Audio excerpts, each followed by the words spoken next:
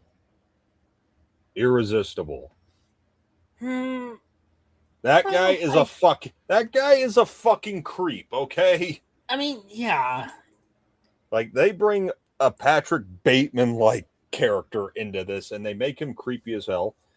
And season 3, Darren Peter Oswald with the lightning. I actually prefer him over Mark Shepard's Fireman.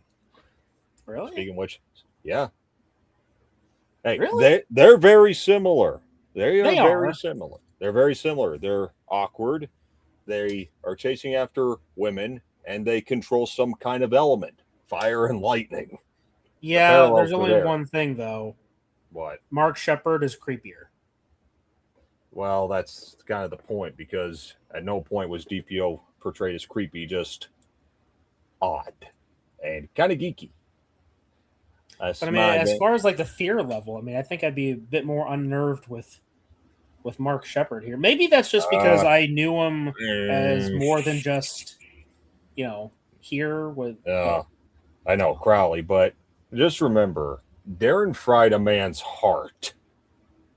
Like, fried it. Yeah. And yeah, okay. Mark Shepard. We're already moving into the episode fire. Call that a smooth transition. Maybe it was a little rocky. I don't know, but we're just shooting this shit, okay? You know what? Who's more edgy, right? DPO or frickin' Mark Shepard lighting himself on fire? Like, come on. And that's another thing. Their powers they're the instrument of their own demise. That's true. I will say this though: DPO has better taste in music. I love that Filter song. Hey man, nice shot. Which is kind of funny. Funny. Kind of funny. You know, the lead singer of Filter is Robert Patrick's younger brother. Now that's funny. Yeah. Wow. It's, the plot thickens. Mm-hmm. But Fire. Let's talk about Fire. Is this a good episode? I mean, it's decent. Like, it's not terrible. Mark Shepard is the highlight. No that is no pun intended. No. Yes. I mean, even when I met the man, I got to meet him. No need. I don't mean to brag, but the image I did get him to sign is where he has his index finger on fire. See, nice. I don't know. This is like fan canon for me, but I like to think this is like the precursor to Crowley in Supernatural. It's like it's almost like a natural fit. It's like a proper progression. Even though Crowley has his own full backstory laid out in the show, the fact that it's Mark Shepard across the two, and both characters act fairly similar to an extent. I mean, they're both unnerving, creepy, pretentious assholes. And fuck. Like, even the scene where he's like interacting with those two Canadian kids pretending to be British with the cigarette trick. It's like, that scene's just a little like, what's he gonna do? I know I'm not suggesting anything that gross. Don't worry. I'm not suggesting that at all. Yeah. But during these. But yeah. No.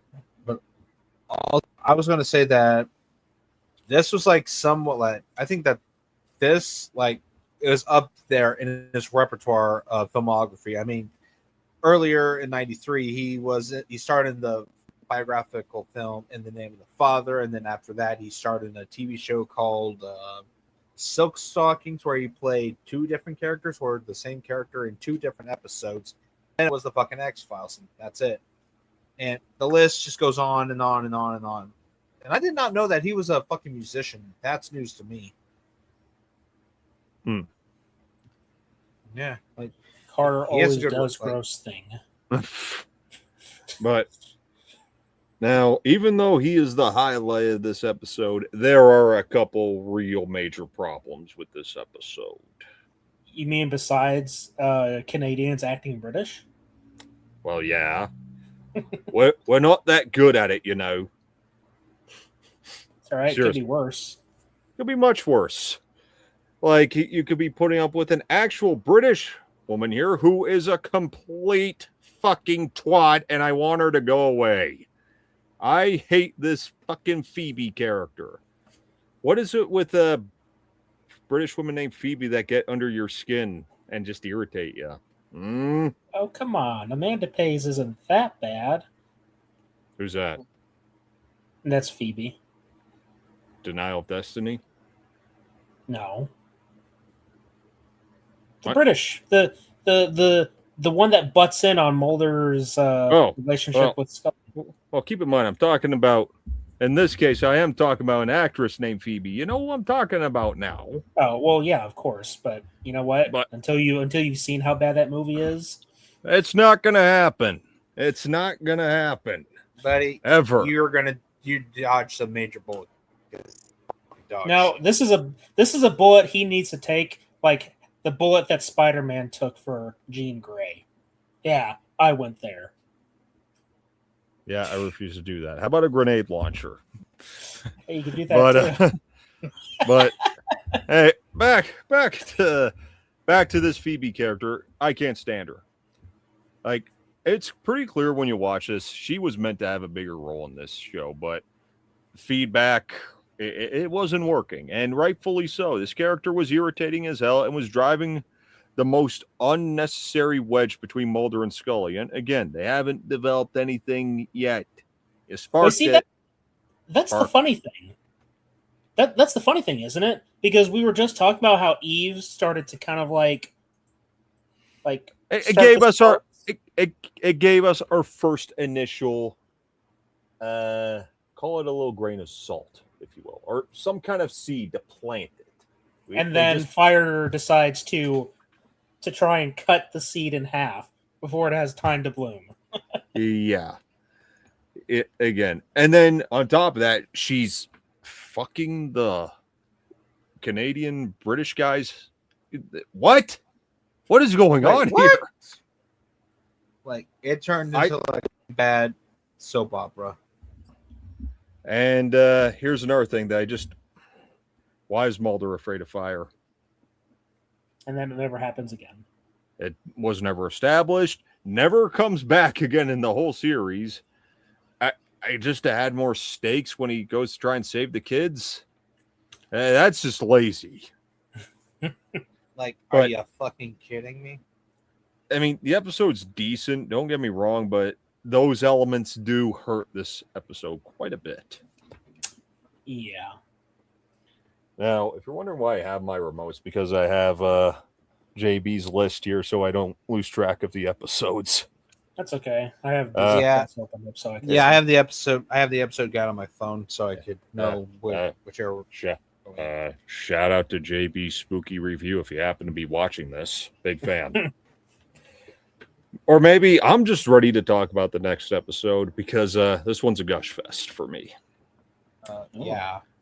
Beyond the Sea. Not only is this one of my favorite episodes, like this could be a run for, like this is a top 5 episode for me. I see.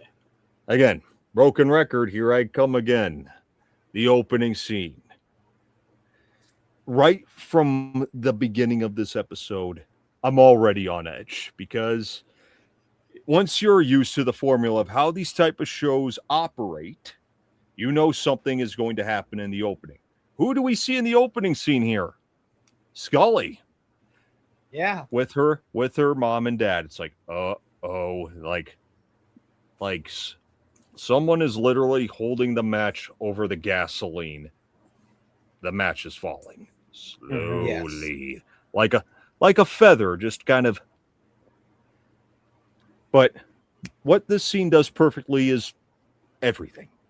Establishing what kind of relationship she has with her parents, especially with her dad. I mean, this is the only time we see him alive. Spoilers. But, you know, you get the sense that he doesn't quite, like, yeah, you get the typical, doesn't quite approve of the career she chose, hoping she would become a career medical doctor. Don't worry, there'll be more of that to come. But you still get the sense that they had a strong relationship, those two. They have nicknames for each other, and I'm sure anyone can relate to that. If your parents give you a nickname, you know you got something strong there. My dad calls me Dano, and he's literally the only person who does. So anyone else who does it, watch your mouth. But, you know, Ahab and Starbuck. Like, that's some crucial shit right there. And then when she's sleeping on her couch, wakes up, this scene, again, this part's creepy. When she wakes up and sees her dad just sitting there in the armchair, like spotlight over him, like it's supposed to be some kind of ghostly metaphor, just sitting there going. It's like she's talking to him, and he's just a blank expression, and his mouth's moving, but there's no words. I wonder if he actually was saying something, though. Was it the message? Was he singing Beyond the Sea? Like, those are my two conclusions that I come to on what he could be saying. Is he lip syncing Beyond the Sea, or is he trying to deliver that message he wanted to give her as he was crossing over? Yeah. And then top that off with a scene that manages to be a mix of both creepy as hell, but also sad. Yeah. When she gets the call from her mother that he died due to a coronary. Yeah. Yeah. And the really thing that's when we watch that episode is that what? You said the really thing. Go ahead. The really scary thing about that episode, when the episode was playing, I sung the first verse of Beyond the Sea by Bobby Darin, and I'd never seen the episode, and the song actually fucking played. I was like, oh shit. Well, there's more to it than that. It's important. It's very important, actually. Yeah, because he was in the Navy. Yeah, and that was a song he played when he returned from the Navy. That's the episode is titled Beyond the Sea. And exactly. Honestly, I was a little I was misdirected from it, because I thought that Beyond the Sea was either talking about like a siren or some sort of sea creature. I mean, this guy here must still get for an episode in season 2. Yeah. Oh boy, not that one. Thank God it's not that one. Okay. Yeah. But one of the biggest things, one of the biggest characters in this episode, I forget his name, but he is played by Brad fucking Dourif, Chucky himself. That was creepy. Yeah. And also, it's kind of like a role reversal for Scully and Mulder. Like, Scully has taken on the role of Mulder, like, she believes, like, she knows something's out there, and then Mulder is like, nah. It's like a, what the fuck just happened? Nah. Okay, no. I gotta stop you because you are grossly underplaying it if you're gonna put it like that. First, there's first there's the inciting incident. Yeah, usually it's the inciting incident that happens before the credits roll. But no, we get something a lot more serious because this is really Scully's story this time. Mm-hmm. You get those two, you get the young couple making out in the car, then step out of the vehicle. Yeah, where's your police stuff? Just looking down like, look, even if his shoes are dirty, you know he's not a cop. Because even a dummy like me knows cops always keep their fucking shoes clean. But yeah, you want to talk about the whole role reversal thing. Do not underplay it. Do not underplay it like that. There's a reason why Scully is not a believer per se, but she wants to. But she's afraid to. She wants to believe that that there is some truth to what Boggs is saying. Luther Lee Boggs, played by Brad Dourif, because of the state she is in and how he is basically pulling her strings. Mulder is skeptical, not just because, it's because he's dealt with this guy. Mulder is the reason Boggs is on death row. And so there's clearly history. Yeah. And even when he even fucking toys with him. Like, here's the fabric from those teenagers. He finds out something, and then Mulder calls his bluff, saying that this is not related at all. But there's more to this episode than the simple role reversal. This, again, gives us a little more for those two characters in terms of a relationship. Because Scully goes to work just after losing her dad. And then, Mulder voices that he's surprised that she showed up. And then what does he say? How are you doing, Dana? The very first time he has called her first name. Yeah. Even she's taken by that. It's important. And yes, I'll address the obvious here. This episode is clearly notes from Silence of the Lambs. I mean, it's never been a secret that Dana Scully was inspired by Clarice Starling. Yeah. And here, they just go there. The same premise and everything. You got her, you got the visions of her dead father, and you have the inmate who's helping track the real monster, if you will, even though he's a real manipulator. Yep. And at least like in this episode, she's somewhat starting to believe, though. I mean, the visions and the warnings are like Mulder will die under a cross, though, or get shot under a cross, and he gets shot, and guess what? There's a fucking white cross right there. Or don't go past the Blue Devil. When in reality, there was basically a piece of rotted floor, and the killer just fucking dies. And what does he? And what's painted on the wall? A fucking Blue Devil in a abandoned cannery or factory.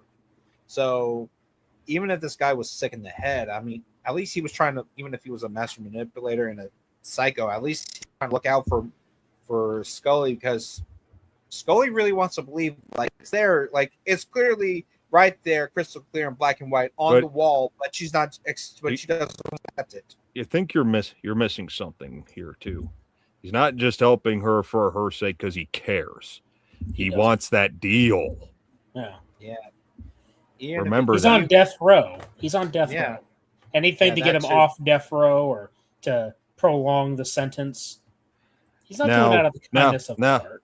Now, it's not to say he doesn't have some kind of human empathy, because he does call her out on, I know you didn't get a deal, but I know you tried. Yeah. At least he's showing some kind of, I know you didn't. I know you still want my help, but I appreciate that you tried anyways. Like some kind of test. But my favorite moment with Boggs or at least one of them. Okay, I can't understate this enough. Brad Dourif is a great actor, and I think he deserved an Emmy for this one. And you could say, but it's a one-off appearance in a show. If Peter Boyle can get a fucking Emmy for his one appearance in Clyde Bruckman's Final Repose, I don't see why not give it to Brad Dourif here, because this little Hannibal Lecter-like role he takes on here is fucking brilliant. But when he gets his little phone call, who does he call? He calls Mulder. Why don't you believe me? Like that's fucking great. Yeah. And the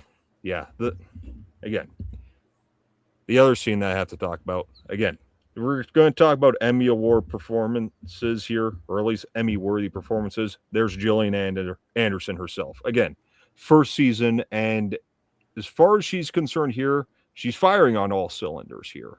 Yeah. Like whether she's very emotionally vulnerable, like at her father's funeral, the part when after they first talked to Boggs and then she's walking off, he starts singing Beyond the Sea, slowly turns around. Starbuck, did you get my message? That reaction of her where she just fucking gasps and just fear and kind of shock. I mean, she's a good actress. She really is. Yeah. But then you get that. Then you get the part. This is like a god tier Scully moment when she fucking confronts him, because she finds out that Boggs has a prior association with the other guy. I forget what his name was. Forgive me. And accuses him. Yeah, but she accuses him of setting up Mulder as in some sort of elaborate revenge scheme. And she gives that if he dies, 4 days from now, nothing's going to stop me from throwing the switch myself and gassing you out of this life for good, you son of a bitch. Yeah. I love it. Take a note, modern Hollywood. That is how you do a strong female character. Show every fucking layer of what makes the character human, but still allow them to just rise above all the odds and just put the fucking monster in their place. That is how you fucking do it. And that's a problem I have with the whole discussion about strong female characters in media. Everyone talks like, look, I love Sarah Connor and Ellen Ripley as much as everyone. But why doesn't this conversation expand to TV a little bit more and talk about Scully? I think that's the she's point. Perfect. People don't really care. They don't care enough. No, I would say they just don't care. Because look at it this way. Care. Everything you just said is something that would come to us naturally as those who aren't hyper-focused on identity as a point of major conjecture. So when you actually present I don't want to say realistic, but a layered character, a female character, let's just say it, that actually has depth, that actually does things, who is actually popular, who is memorable, who is beloved, and you compare it to the new female characters that just suck, yeah, they're going to be jealous because, look, it's not really about female empowerment. It's not really about what they say it is. It's about ideology. And their ideology is that everything is a bland, corporatized, monotonous blob that is cookie cutter. So they will praise till they're blue in the face Captain Marvel, but they're not going to give a shit about Dana Scully. They're not going to care. Some of them probably don't even really know what the show is. They know the theme. Like, I know we talked about it earlier. Like, X-Files is a cultural phenomenon. It's just, I think that there was a cutoff point. Because how many people actually know about the X-Files? Now, granted, that's going to change. Because you have the new X-Files series coming out. And you can bet every dollar to your name that they're going to fuck it up. That it's going to be stupid. Well, yeah. I mean, the casting alone should tell you a lot. The person doing the directing, I know everybody loves Sinners. I know they do. But that overrated piece of garbage is a derivative of From Dusk Till Dawn with race issues.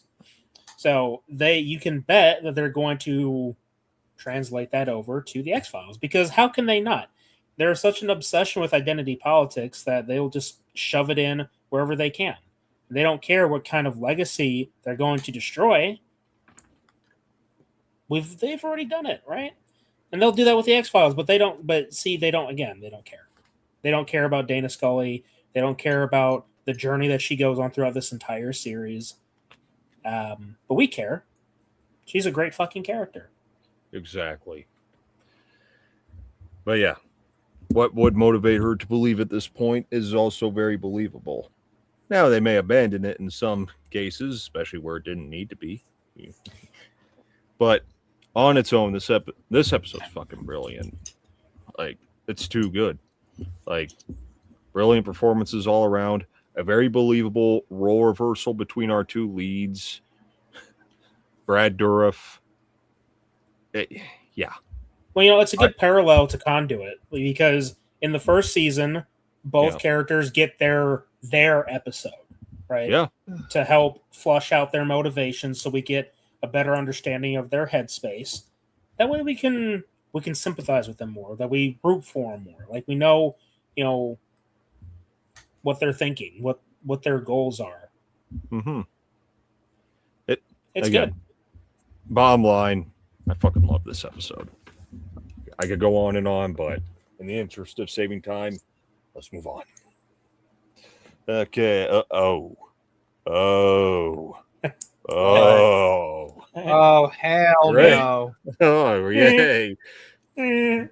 Gender bender. Oh, God. This episode is pretty bizarre. Solid opening. Broken record, I know, I say it all the time. It is a solid opening. let us know what we're in for without revealing too much of the nature of the beast. And I do mean without revealing too much. They do reveal too much here already, if you know what I mean. Hey, it could be worse. It could be like Wolf Cop. I'm just saying. Because think about what happens, right? Would you like to see things, shrink, reappear, shrink, reappear, shrink, reappear? You get it? You get it? Their baby. I know you get it. Now, see, I can't tell if his face is just frozen or No. if No, I was holding it like that. I had a feeling. I had to test the waters. Stop smiling. Well, don't say. Well, I can't say I wasn't testing you because I totally was. But yeah, I mean, Yeah, honestly, those people, I don't know what they were called, the fucking knockoff Amish people, Mennonite motherfuckers. They just fucking annoyed me. Like, I ain't giving up my fucking guns. You want my guns? Apart from my cold dead fucking hands, or otherwise I'm starting blasting. well, back to the opening scene. I think that the victim should count himself lucky he died before the bending happened, because it could have turned into, the scene from Ace Ventura where he grabs a plunger. Oh my god! I mean, are you telling me that we could have had a really horrifying scene if the gender bending was happening during the activity? Yeah. Your mind can go to a dark place with something like that. I'm just letting you know ahead of time so it doesn't happen. Okay, what do they call themselves in this episode again? Fuck. Kindred. Mennonites. Kindred. They're called yeah. the Kindred. That's what they were called. Yeah. I mean, I know this episode gets a little bit of criticism because, between like the modern world and the Kindred world, they feel like two different episodes. But I kind of like the contrast. I said this while we were watching it. Yeah. It contrasts both worlds between their more primitive shit going on out in Amish paradise versus what we have in the nightclub scene, even though nightclubs are fucking shit. Yeah, they kind of are. I don't even need to go to one to know that. But closest I did experience that was a little Comic-Con after party one time with Carter. 12 midnight, the music sucked ass. Everybody looked like they were drunk off their ass, just like kind of like zombies in a trance. I was like, you know what, Carter? Let's go. I was honestly a little disappointed though, because I thought that the music would be jumping and everybody would be bumping and grinding, but there was like just like I don't want to grinding. Hey, it's a nightclub. What do you expect? Yeah. Well, be thankful. But thankful it wasn't a blood rave though. Again, I'm sorry. I had to do it. Okay. You know what I don't get, though? You know what this episode does for me that is not a very good thing? Call this a weird thing to comment on, but what is with Scully's tasting, guys? Like, the second she sees that one fucking guy... Fuck, what was it? What was the character's name? I need to look that brother one or something. Yeah, brother, duh. whatever. Brother something. Fuck, you guys are useless. Ouch. I was gonna sarcastically say you guys are helpful, but you know what? I'll just be blunt and honest and be a complete asshole about it. Okay. Okay. Fuck. Brother Andrew, thank you. Yeah. The second Scully sees Brother Andrew, she's being a little too friendly to him. And I do mean a little too friendly. It's like, Scully, if you think he's a good... Are we talking before or after?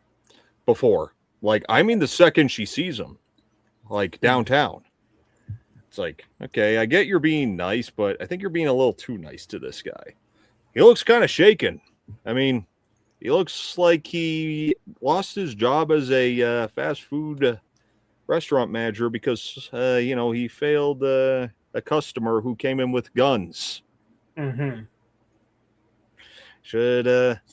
You're only 3 minutes past 11:30. The least you could do is give the man his fucking breakfast.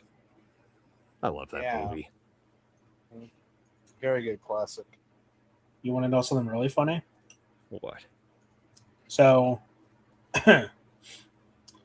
the actual gender bender in this episode, Brother Marty, or I suppose Brother Andrew just refers to him as Brother or Marty.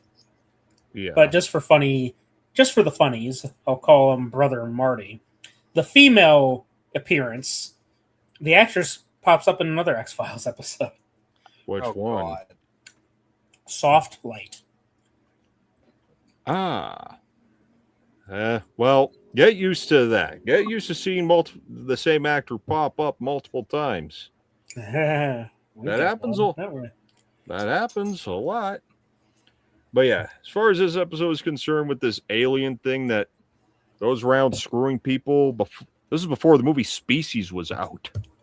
That's the funny. And then they start, I don't know, they have cardiopulmonary arrest and they are foaming at the mouths and shit. It's like, that's interesting and all. Then you get this Amish shit, and it does get it's a little all over the place, and I get that. But again, the contrast of worlds, I do like that. And I do like watching Mulder sneak around, especially when he goes deeper into their little lair. It's like, this is fucked up. Yeah. And then with the sick old guy, and then, okay, now did they just turn him into a fucking woman or something? What is going on? What's happening? And fucking Rick I'm calling him Rick. You know what? Fuck it. Fuck. His name's not Andrew. It's Rick. He's Rick, the whammy burger manager. Scully kisses this guy, and then she pukes. I mean, much later, but come on. And she doesn't kisses remember. Is an understatement. They're about to get it on right in there. Oh, yeah. Leave it for Mulder to rightly cockblock this guy. I just wish they didn't stop someone else from, Excuse me, sorry. Sorry. Thank you. I just wish they didn't save that other guy. It should have been Alex Krycek. Wouldn't that be funny if that actually was the same character? They should have been. It really should have. I mean, why not? Yeah. I mean, yeah. Nicholas Lee playing two characters. I mean, I think that's one of the more interesting ones. Playing one very minor character in one episode, then to come back as a recurring villain. Yep. Yeah.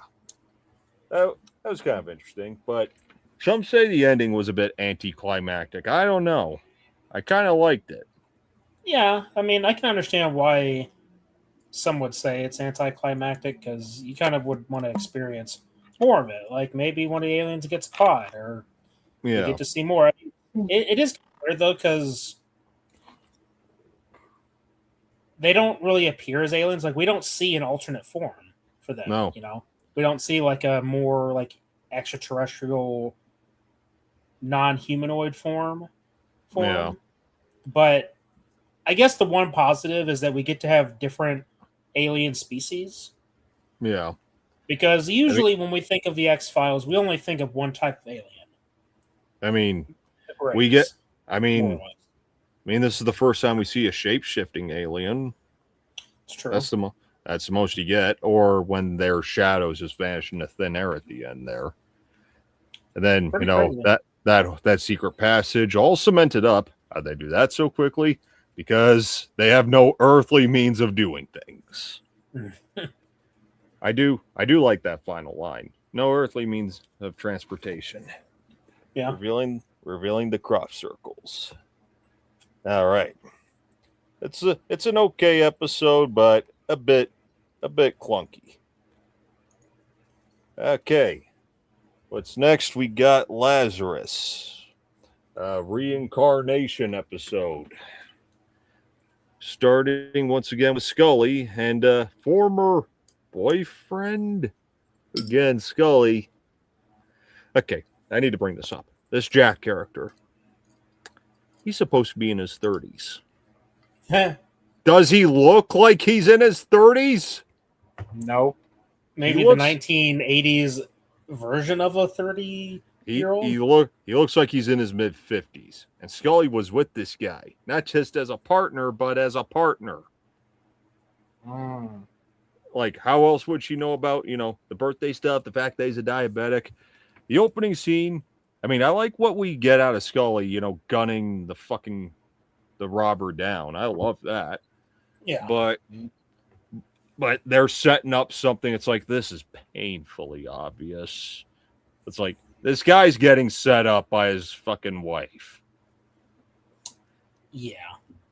Now, I do like what they do here with him, with his spirit possessing Jack's body, and the way Mulder is just kind of like, things aren't what they seem. Of course, somehow Scully, the medical doctor, does not see that whenever they're putting the defibrillator paddles to Jack, why is dude's body over there jumping up? I think it's pretty funny that nobody's seen that. Nobody sees it. Yeah. Nobody. But- or even hears it. Yeah, are you kidding me? Like, how the hell is it that how hard is it to not turn around or feeling that something is wrong? You turn around and you see a guy who is basically flopping around like a mouth bass out of water. How? Fucking how? I can't help but love how smug Mulder is in this episode too. The way he tricks Jack, like, it's Scully's birthday today. Happy birthday, Scully. Happy birthday. It's like they have a mutual birthday. Ah, busted. but when she gets captured, I know we were kind of talking about this while we watch it, but bless that undercover agent who shows up as a Bible thumper. That guy. Honestly, He was really into that. Time. Yeah, honestly, that would be the one time I would be saved by a Bible salesman. That would be the one time I'll be actually glad to be saved by one. Comes in red or black. Yeah, no, thank you. Bye. Also, you know what? I'm not gonna stand. I do not want to get scolded by him again. No, please do. Let's see what happens. No, I'm gonna just stay the fuck in my lane. Just keep to myself. What is it? Another reference? Yes. What's the reference? Okay. No. Yeah, exactly. Like I said, I'm just stay on my fucking lane. But yeah, there's not a whole lot to this episode. It's okay for what it is, I suppose, but I don't know. I don't have a whole lot to say about this one, to be honest with you. Yeah. It's all right, but, obvious twist was obvious. Yeah, nothing too special, Yeah. I'd say. Well, so let's move on. Young at Heart. This one is kind of frustrating.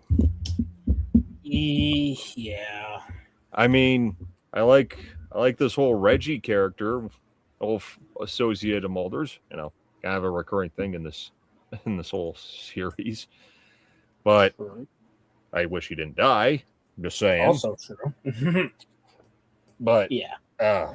Barnett. Like, this guy's being built up as like some real like arch enemy to Mulder. And the flashback when they're in the courtroom, that's probably the best part of this whole episode. At least for me. It is. Because we also learned that Mulder wasn't the total kook yet. Like, there was more to him. He actually did. There was a time where he was a very by the book agent, but things changed. And Barnett, the way he's just sitting there in his chair, just twiddling his thumbs like, you're mine. And the way he calls Mulder and the way he's taunting him, like, all that psychological shit with Barnett is fucking great. And even when he's in Scully's apartment, that part was genuinely suspenseful. Topped off with that Omen music, wherever the fuck that was.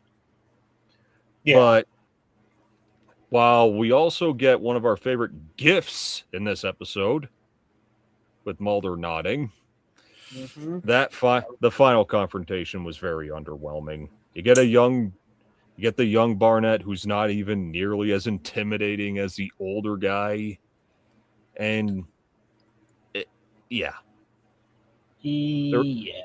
So much buildup, but the potential was kind of squandered. The best thing you get is the last scene where, hey, who's that guy? I think he's CIA. Who is that? And the salamander hand. Who can forget the salamander hand? What the fuck? Okay, this is more like Ninja Turtles. Yeah. Oh. Yeah. Anyway, I was gonna say, wait, was this the episode with that creepy ass doctor who was experimenting, and we see the final shot of the bus depot? Basically, if a doctor had the fountain of youth in his hands, that's basically what's going on here. And it's kind of poetic, though, that the bus locker is 935. The power of anti-aging in the palm of my hands. It'd be funny if you had the summoning key and you used it. I'd grab it, but it's currently locked away in the mystery box.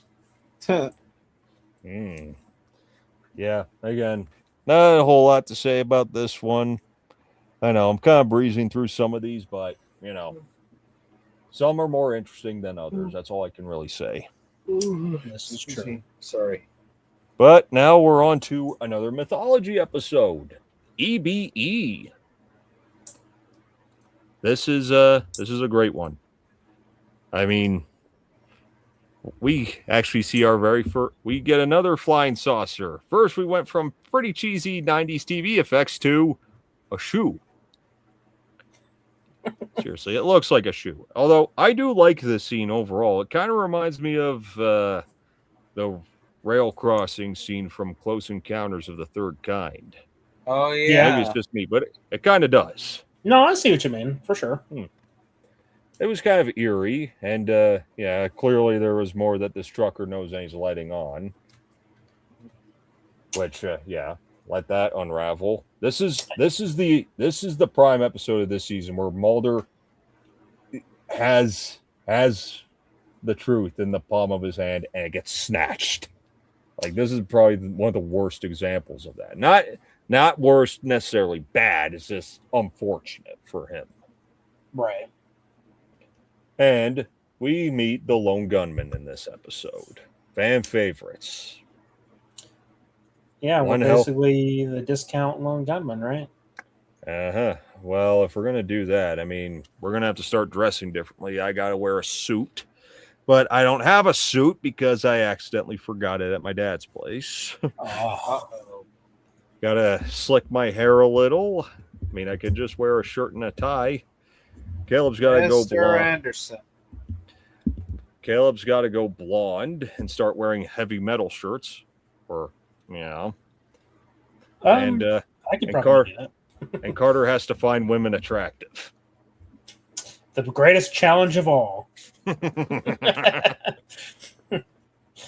But seriously, great introduction to these characters, especially Frohickey. She's hot. Yeah.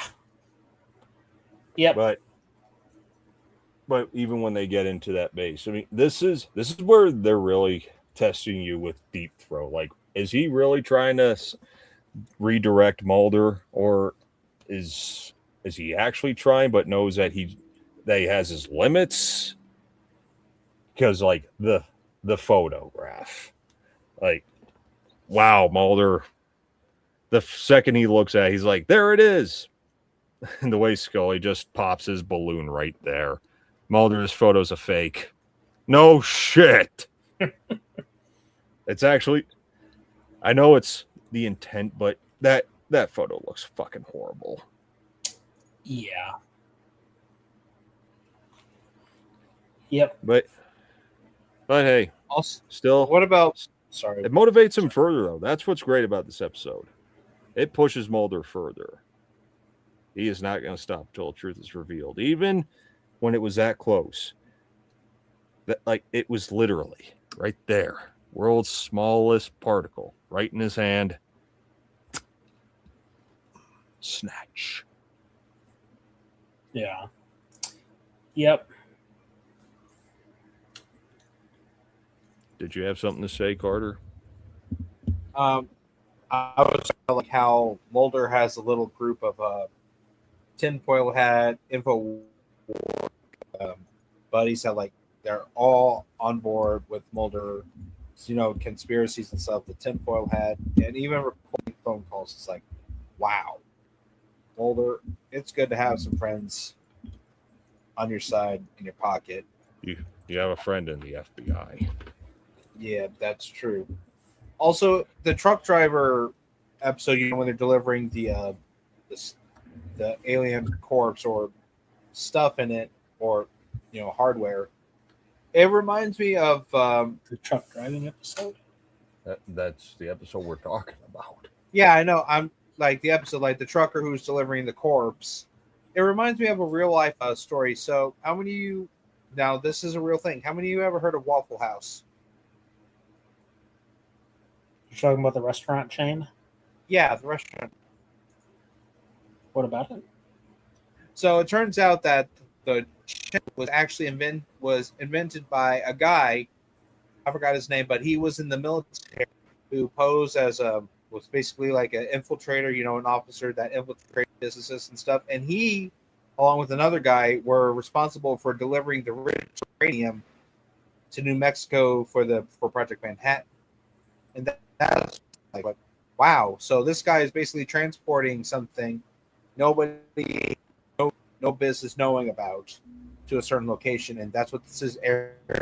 Rich uranium is the alien corpse being transported, and someone, possibly a Jap spy or a German spy, wants in on that. You see what I'm getting at? If you don't believe, if you don't get what I'm saying, you can watch a Fat Electrician video on Waffle House. Okay. The Fat Electrician? Yeah, that guy. No, he's not fat. He's just. Shut up. Just. You'll understand why. It's just like, no, shut up. Just shut up. Okay. Anywho. What a miracle. Oh, yay. Although, I do have to. Oh, yeah, I guess. No. What? No, I was just thinking about EBE because what about it?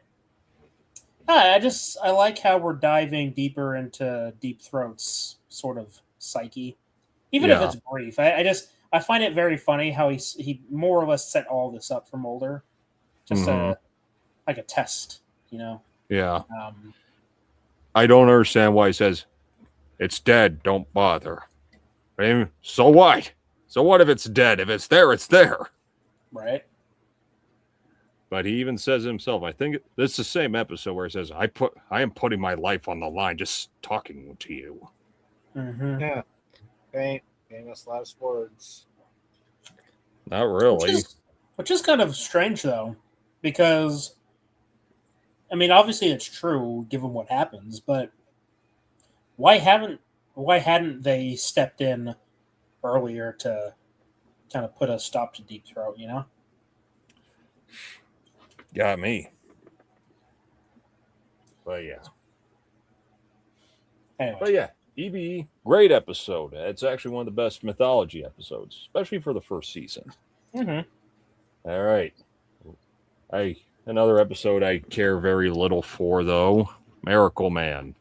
Oh God, I fucking hate that episode. Let me tell you why I fucking hate this episode. So basically, there are these types of people I fucking hate. So now, I'm a religious person. I'm not strictly that religious, but I'm semi-religious.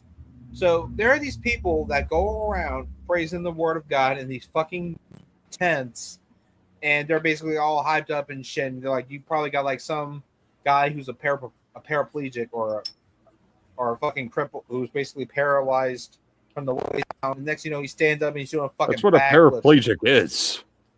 Yeah, like basically, that's what I'm saying. He's paralyzed from the waist down. Hey, I'm not trying to be rude or anything, saying cripple or anything, because I don't want to Just fucking say it. Who gives a fuck, dude? What? Okay. Anyway, as I'm saying, you got a fucking cripple in a wheelchair. Some guy fucking puts their hands on him, mutters some fucking speaking in tongues like shit like that, fucking gibberish shit. The next thing you know, they start standing up, jumping and fucking doing backflips like they just found out that they weren't the father on Maori or whatever the fucking show is. It's just a fucking scam, and they get money off of it. And while they're doing that shit, while they're touring around, in tents and shit, and they're living in fucking big ass fancy houses because guess what? They're religious, so guess what? They get a tax audit on it, so they don't have to pay taxes because it's fucking religion. I fucking hate those types of people. They fucking piss me off. Are you speaking from personal experience? No, I'm speaking from facts that they piss me off. Though it's all just a big sham to them. Like they're just trying to like. It almost seems like Carter's had some kind of like personal encounter, and he's just been scarred for life. No, I just think it's fucking bullshit, especially from that episode of Supernatural when that one bitch was controlling a Reaper. I just fucking hate those people. Like, I'm pretty sure that those people, those paraplegics or cripples or disabled people, I'm pretty sure they're just fucking paid actors just to sucker you in. That's what it fucking is. It's a big fucking shame. That's what I fucking think it is. It's a big fucking sham. And the episode pretty much clarifies it, though, because guess what? Their right-hand man, who's supposed to be in charge of their shit, is basically, I don't fucking know, like killing people or is basically, I don't fucking know. It's just some weird-ass fucking shit, though. Corruption, whatever, bullshit. He's poisoning them. It's his own act of revenge against the Miracle Man himself for even saving his life because he's a fucking Kentucky Fried asshole. Exactly. Amazing. You figured this all out already. I don't like people like that. They just piss me off. They just fucking annoy me. Yeah. Again. But even this man had healed me. Like I was one. Like this man. Like I was once blind, but now this man has touched me and spoken tongues and gave me some weird ass Kool-Aid. Tongues. Not like that. Not like that. Hey, whoa. Oh, pause. shit. You and I are going to have a talk about this later. Go fuck yourself. Pat, go fuck yourself.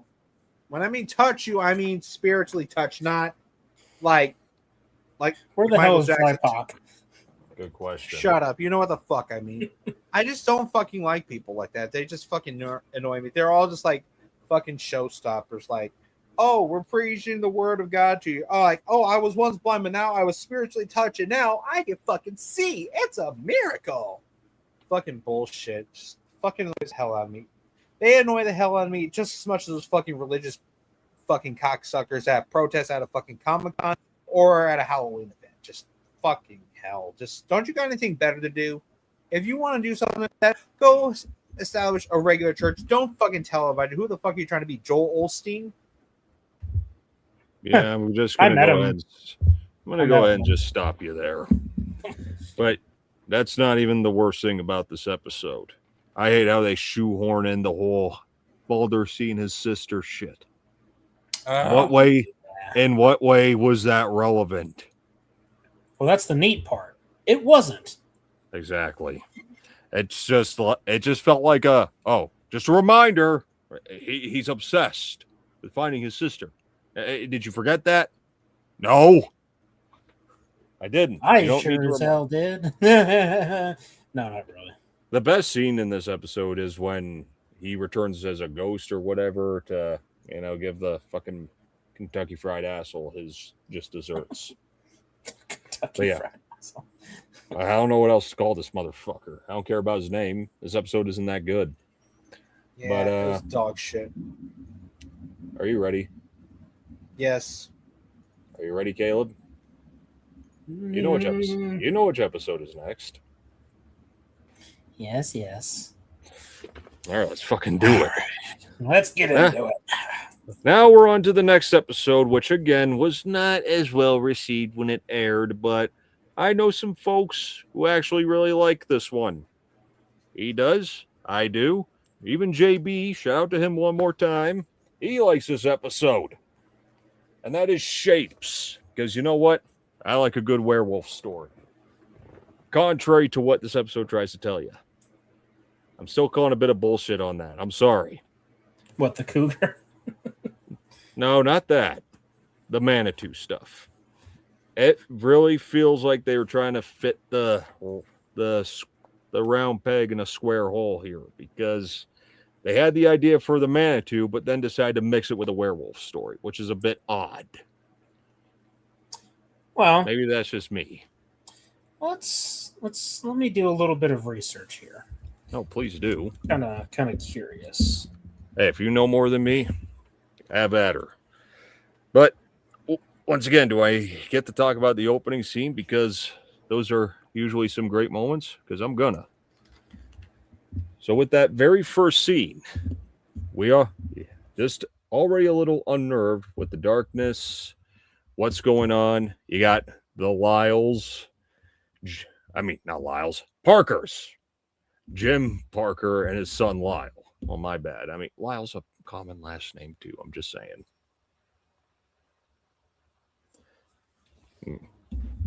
Anywho. Oh, sorry. I lost my train of thought. Yeah, no, sorry. I'm still trying to do some. No, it's okay. Oh, no, it's okay. And, getting attacked by this beast. And just from what you see, just the close-up of I'll call it the beast, whatever you want to call it. Manitou, werewolf, beast, whatever. Just the close-up of its face is fucking scary. Like, from its blood red outline in his black eyes, that mean snarl, the growling, it's unnerving. The only issue I have is that it dies a little too easily with a simple shotgun blast. Yeah. Yeah, it kind of reminds me a lot of American Werewolf in London. Hmm. It's a great movie, but still. Yeah. But sorry, I'm just trying to do some research about the Manitou, because I'm seeing lots of lore, but it's nothing to do with what's being portrayed in the show, which, again, we do understand it's a fictional story, so they take certain things from real life and Hollywoodize it, I guess you can say. Okay. According to these different sites and research papers and whatnot that I'm seeing here, saying that the Manitou they refer to it as the all-embracing power or spirit of the Algonquin. It fills the world and everything in it. According to the Algonquin-speaking peoples, Manitou is the primeval force which gives every animal, plant, and rock their power and character. Although sometimes spoken as a myriad of separate spirits, it is perhaps best regarded as a universe life-giving energy force. Huh. And let's see, it says it's not to be confused with the Algonquin deity Gitche Manitou, although it often is. Let's see. So it says, so they have a god named Gitche Manitou. Apparently, he is the supreme being who created all and filled it with Manitou, or life force. So I guess for the lore for this episode, they refer to the Manitou as, well, we know what it is. Which is why I think it would be better just to say this is just a werewolf story. But to be fair, it's a good one. It is. I enjoy it. I love the setting of this one, and I know you do too. The country's. Let me put it a personal story, right? Okay. Sorry. Well, go ahead. I'm sorry. No. You do it. I was just kind of clarifying what we said. So, have at her. I have a soft spot for forests and cloudy weather, rainy weather. And mountains too. Mountains, yeah. There's something about it that is it's appealing to me. So seeing the location for this story, especially since we took a trip up to Canada last year and getting to see some of that, it was great. I also like Native American lore, culture. I find it very interesting. A lot of the music in this episode really helped with that too, and also being that I'm a fan for werewolf movies, werewolf stories. I find them pretty interesting. Even if this one is, I don't know if lacking is the right word, but I wish there was a little bit more with it. Maybe it's just because I wanted to see more of the creature. And like you were saying, having it die so easily, it's kind of like, if this thing can be put down so easily, what's the threat in a way? I mean, granted, if you're in an area with no guns, then yeah. You're fucked. Because I can imagine that if you have like melee weapons, like maybe you can put it down, but you might be screwed. You know, it seems like silver. Yeah. Basically, that's the funny thing though, because you don't use silver. It doesn't take silver to kill these things, but I think one of the strongest points of this episode is the exposition dialogue, the sort of horror stories, right? Mm-hmm. You know, when Itch is talking about when he was a boy and he saw Watkins turn into the creature. I mean, it's the way that he talks, and then with the music, it's all just so good. It's so good. And now, again, they're still putting the pieces of the puzzle together, thinking it could be Gwen because of the whole bloodline thing. Yeah. But I need to nitpick one moment, and it's the part where Mulder, reveals his teeth. Yeah. Is that not something else for Scully to start questioning things? Second, Mulder, before you do that, you might want to put some gloves on. I'm just saying. Yeah. But again, that's a nitpick. But another strength that this episode does have is some genuinely creepy moments. Like the part when Jim Parker's sitting on his deck, kind of like the picture of that one I just sent you. Pretty crazy how that looks. Yeah. Anyway, having a good glass of, I don't know, scotch, bourbon, I don't know what he's drinking. Enjoying a nice cigar, just, typical country hospitality, right? And then the crickets, just the way they go silent like that. It's like yeah, the dread is the sound alone or lack thereof. Yeah, every time I hear that, it chills me, because if you ever hear that in person in real life, like especially out in the middle of fucking nowhere, yeah, there's something wrong. It's time to run. Pack up, go. Like, no. Or it's a clear sign to get your ass in the house, lock the doors, lock everything, get your fucking trusty 12 gauge, and fucking hunker down till sunlight. Good morning. Thank you for being redundant. I do have a question. Though. Mm-hmm. Now, it's the funeral scene. Okay, first of all, after watching this, that chanting gets stuck in your head. Okay, that's not a knock on Native culture. I actually kind of like it. Yeah, but I mean, yeah. Anyway, when Lyle Parker shows up to pay his respects, I mean, I know he meant well, but not a good idea in hindsight, because they could be pretty hostile, and they are. Yeah, as we clearly see from Gwen. But at least he's not playing victim here. He's trying to be respectful, which you don't see a lot of that these days. That's a rare thing now. It's true. But here's the question I have. He rode in on his horse, right? What happens after he leaves? That's when we see Jim Parker getting devoured. So now I'm wondering, did he transform while he was on his horse? I'm going to take a guess and say that he started spazzing out before. Like, he started spazzing out on the horse. But what happened? What happened to the horse? We never see it again. That's true. I'd say the horse got the fuck out of there. Now I'm wondering, yeah, if you really want to... That's a scene I kind of like to see now. Like, I could picture it in my mind, and I could see it being executed pretty fucking cool and genuinely creepy. But the scene we do get is brilliant. And yeah, after we get the pretty riveting as hell expository scene from what was the character's name again? Ish. Thank you.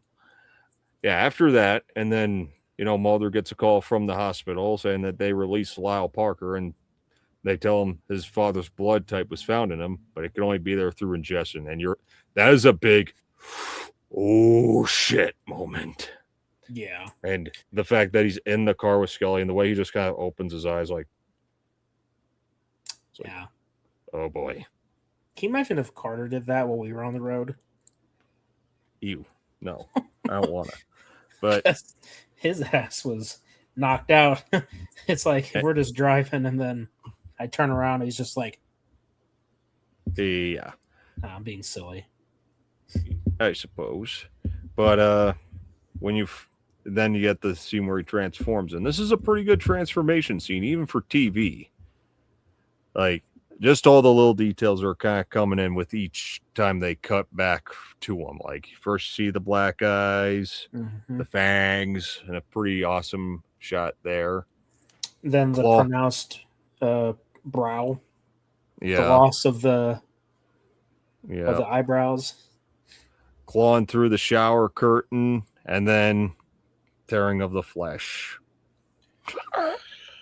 Especially the way that he just like screams. It's like, oh my god. Like, it's painful for him. Yeah. And reaches out, tries to grab Scully, and she can't tell the difference between feline and canine fur. Or question how a cougar could even be in a bathroom that was closed, and she knows that only one individual was in there. Did she not hear him growling? She's literally standing outside the door. And Must then be pretty thick wood. Solid oak, probably more.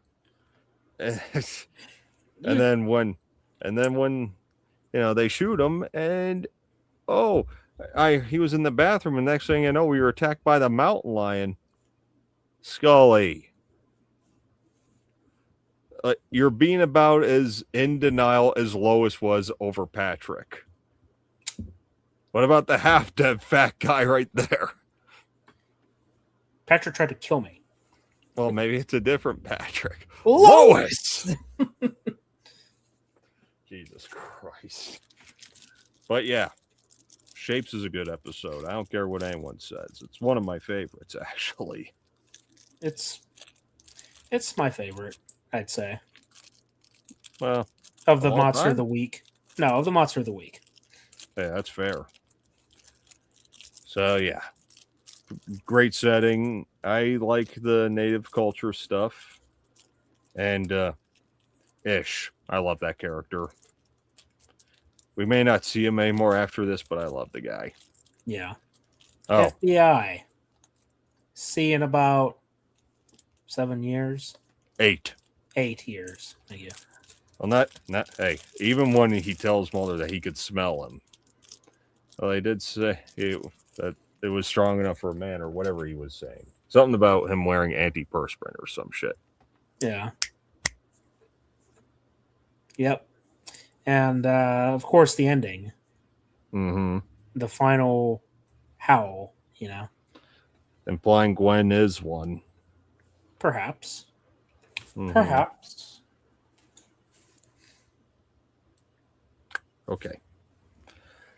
Okay, but we're not out of the woods yet. Funny.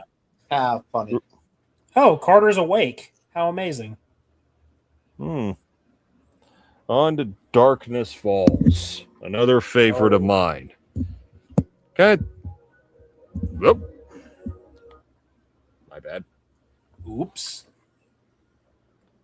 Anyway, another favorite episode of mine, Darkness Falls. Still keeping with the woods setting, eh? The Canadian woods. Almost very familiar visuals. Mm-hmm. Just reversed or flipped. It's flipped. Flip. Reversed. Anywho. Well, Don't let the bed bugs bite, they say. Well, what if they're glowing bugs that live in fucking trees? Yikes. Well, don't expect a nice trip out to the woods this time, because this is another episode where the stakes feel very real.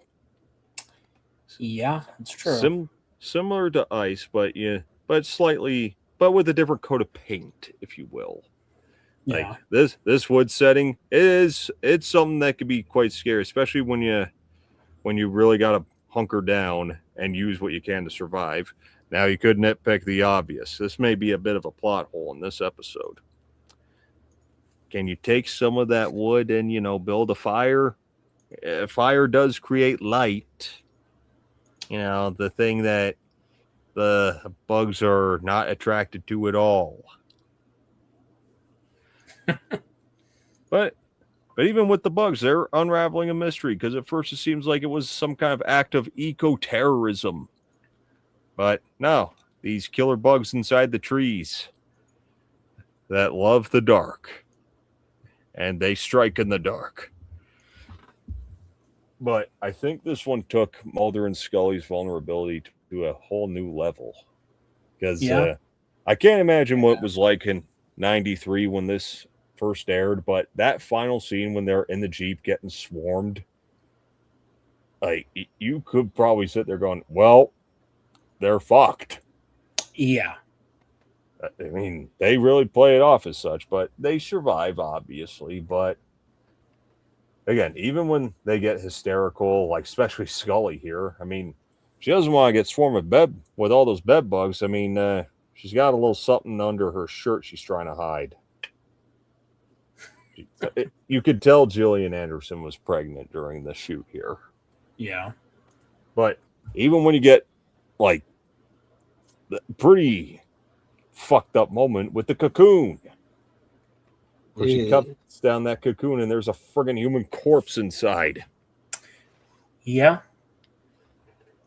Yep. But even this episode kind of incorporates a little don't meddle with nature type theme, don't it? But, they'll push further and they'll make sure that it's all eradicated. What if it doesn't work? That is simply not an option. Again, an unnerving line. And maybe I can nitpick certain moments like, okay, we know that the bugs only attack in the dark. Why did it attack what's-his-face when he was clearly in the light? What the fuck was his name again? War? I'm calling him War. Because he was War, the horseman. That's right. But whatever. Again, the wood setting, it's kind of unnerving, but kind of exciting at the same time. But doesn't quite have this same paranoia levels per se as Ice, but the stakes still feel real here. And it is, like I said, it's a favorite episode of mine. I can't quite articulate it now because we've been doing this for a couple hours. Yeah. But bottom line, I love this episode for many reasons that I've already stated. So, yeah, it's a pretty decent one. The isolationist feel is really well done in this one. Very similar to Ice, but this one feels a bit more like, I don't know, how would I say it? Like, it's a lot more ominous feeling. Like, maybe because it's kind of different with Ice because you're in a building and you're in something that's familiar, but with Darkness Falls, it feels like you're right in the middle of the forest. Like, yeah, okay, you have trucks, you got the cabin, but it still feels like you're really, really out in the middle of nowhere. yeah. You get a better feel for it because you get more establishing shots of the forest rather than in Ice where it's kind of like you're just getting the exterior shots from the thing, and most of that episode takes place indoors. So it's not, the isolationist feel is more due to claustrophobia rather than Darkness Falls where it's isolations because you're in the middle of the forest and daylight or light in general is your only source of life. which It's- which is a pretty interesting parallel because the sun goes out, right? The planet dies Yeah. because everything freezes. So, but in this case, the death comes from man or flesh eating bugs from a Yeah. more primordial time. or basically like the comparison between ice and this one is that the cabin in the woods and nature and the trucks and everything, it very much feels like fucking Evil Dead. I mean, you cabin in the woods, you got something bad going on outside, and the only way that you survive is either with light or the sun, because in Evil Dead 2, Dead by Dawn, the woods, it hates the sun and it hates light. So basically, ergo, Dead by Dawn. So I think that's the last of my references.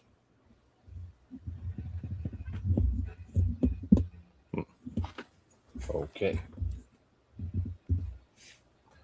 But yeah, I mean, minus- Darkness Falls. Great episode. But now, time to squeeze into the sequel, Tombs. God. This one's kind of interesting too, because not only do we get a sequel to the very first Monster of the Week episode, but they kind of shake things up a bit here. I mean, from the beginning, we got the hearing. Well, first we got him attempting to escape his little padded room there. Yeah. Not really padded, but he's trying to make it padded with his little nest. Right. And he's already eyeing Dr. Monty there. But the fact that Mulder just went in to the fucking court just to tell the truth, that would never be admissible as real evidence in an actual court. But then again, the judges here are straight out of a fucking Simpsons episode. They're pretty stupid. Yeah. Despite everything, there is some real evidence that could probably convict Toombs, but it's just everything that Mulder's presenting just makes the case so ridiculous. So it's like, yep, parole, I guess, granted.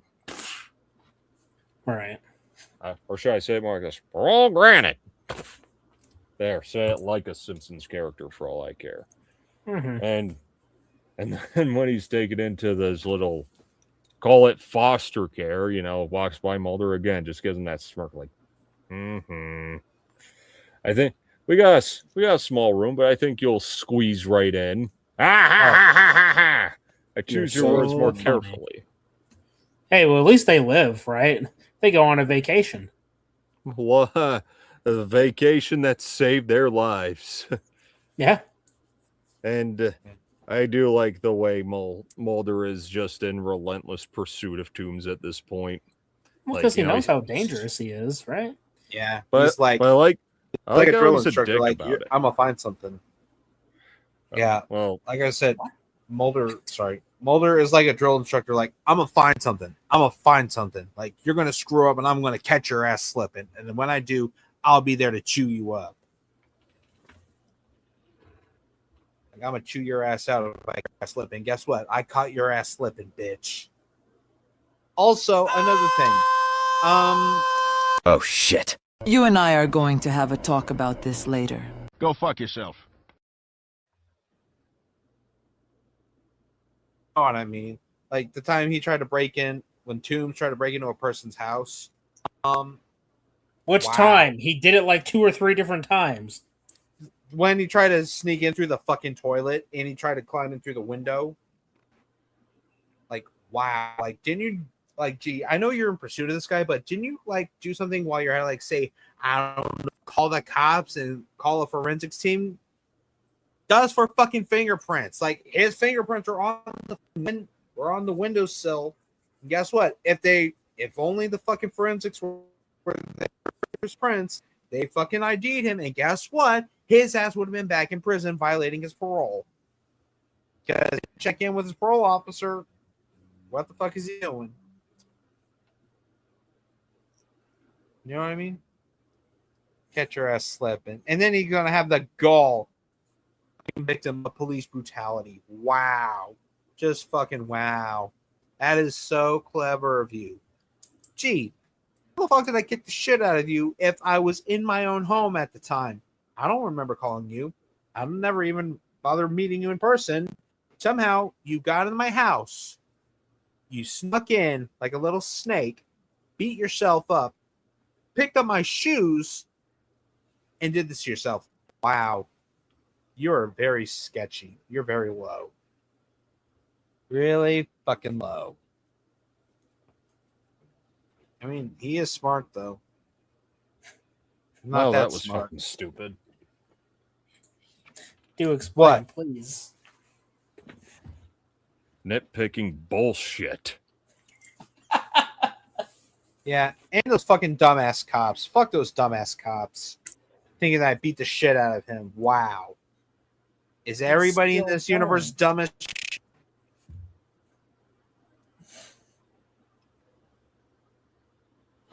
Continue. Hey, you know you're nitpicking one of Danner's favorite episodes here. Yeah, it's fucking lame. Really lame. Anyway, the way Mulder pursues this guy is actually one of the most interesting parts of the episode. It's an all-out battle at this point. When he fucking sees that woman and Mulder's just like, hey, I'm looking for my dog. Even the way he's just looking like, like, I'm gonna get you for this. Yeah, there is some. I like what they do. There feels like a real rivalry now. Like, it's on. Yeah. T-Con in the house. Good evening. Dark Ether Files, gents. T-Con is on a mission. Just want to drop in and say hola. I believe. Hello. Hello there. Greetings. But yeah, the thing that does bother me, though, when he sneaks into the house is how nobody smells him. Yeah. Now, you want a nitpick, there's your nitpick right there. Don't you dare talk. You already had yours. Anywho. But Mulder's losing sleep over pursuing this guy. But again, some people question, why didn't he kill Mulder when he snuck into his apartment? Well, think about it for a sec. He's already Yeah. This guy who's actively pursuing this guy who just got let out. And now that same guy who was very hard-pressed on prosecuting him ends up dead. Yeah, that's a little more than a coincidence, wouldn't you agree? But I like his approach. Like that shot of him where he's just that's creepy. And although it does bother me a bit when they go back to where his nest was. Oh, they built a mall there now? Okay. Weren't the episodes supposed to take place like months apart? Yeah. I don't think they could have gotten that building demolished and then build a mall there that quickly. And if they did, then I'd like to talk to whoever funded that operation. Get them down here to fix some of the roads that have been sitting here for years unfinished. Yeah. Fucking joke. The only thing, though, is that the escalator was a little contrived. It felt like that was like, look, we don't know how else we kill this guy. Have him crushed by an escalator or stretched to death. Still. Well, I guess the question would be then, how would you have him killed off? Because I don't know about you, but a gunshot would just seem kind of lame. Yeah. But, hey, maybe it was a bit contrived, but still, it's all right, I guess. And it's a little creepy, too. You know, Mulder's crawling away from him, and he's naked, all covered in goo. Yeah. Okay. Looking like the greased up deaf guy. Yeah. Yeah, he really did. Yeah. But again, you get a great duology with one great monster of the week. Mm-hmm. Squeeze and Tombs. Which one's better? Which half is better? I don't know. I think I'll take your side on this and put them all together as one. No. That's totally fair because, like I said, I got a VHS tape down there somewhere, and to watch them back to back, That's got to be great. Yes, sir. Okay. Born Again. Oh, this one I fucking liked. Really? What? You liked this one? Yes. So, okay, so it came up. It's like the theory, or like these rare phenomenons where a person, or like a child or an adult, is, I wouldn't say possessed, or somehow gains the memories of a famous or a deceased person's memory, and it's somehow replaying them. Because like there was a story about this one kid who was obsessed with the Titanic and claims to have been possessed by the ghost of Mr. Andrews, the architect of the ship, along with another kid who was a person who died on 9/11 when he was working in the Twin Towers. It's a very interesting concept. Like, and it makes sense of that this kid is being possessed by the ghost of a cop who was killed, and he's going after these random people. Like, it makes fucking sense though. And the fact that when they mentioned that that the cop died by drowning and like killed by a saltwater drown, it's like, fucking aquarium. I fucking called it. Especially seeing the old diver dam, the little diver in the aquarium. It's like, yeah, he was killed with the aquarium. Makes sense though. Here's the problem. That girl had nothing to do with what happened to that guy. So, She was more of a no, it doesn't matter. Narratively, it makes no fucking sense other than, hey, we need a creepy kid here again. They could have done the same thing that they did with Shadows, but they already did it. So they had to come up with something new and just go, okay, this little girl is some kind of reincarnation or has gained the memories of this already dead person who she had no prior connection to. It would have been more interesting if she actually had a connection. Yeah, but well, I mean, problem is she didn't. And I'm also going to say it. Those little stories you were telling, I'm just going to say it. It's bullshit. I don't believe those for a second. I want to believe because But it would be interesting, but the thing is, a lot of that could be easily explained away. Publicity stunts. That's all it is to me. Very elusive, extensive, painstakingly detailed publicity stunts. That's all it is. or the theory of having a memory of past life or something. Well, that's clearly not what was being argued. Yeah, but there is some, but there, and it's not even in this episode. That's not what's going on here. Yeah, it's not a past life. It would have been more interesting if this little girl was having memories of a past life, and by past life I mean something that would have been from years and years ago. Like, fuck, maybe if the dead cop was her dad or something. Yeah, there you go. That'd be a real conduit. Yeah, I mean, family connections from beyond the grave. Come on. Infinitely more interesting than what we got. Some random girl acting creepy, and then give us shadows, but less interesting. Yeah. Less emotionally impactful, too. Mm-hmm. Because the ghost in that one was like a father figure to her. And he was trying to expose the truth of the people that killed him and the people that were trying to kill the woman that he cared about. Mm-hmm. Infinitely more interesting. You think? Mm-hmm. Oh, but the Titanic. The Titanic! I love that infamous tragedy. Not because of the movie, it's because I read all those books when I was a kid. I was obsessed with it.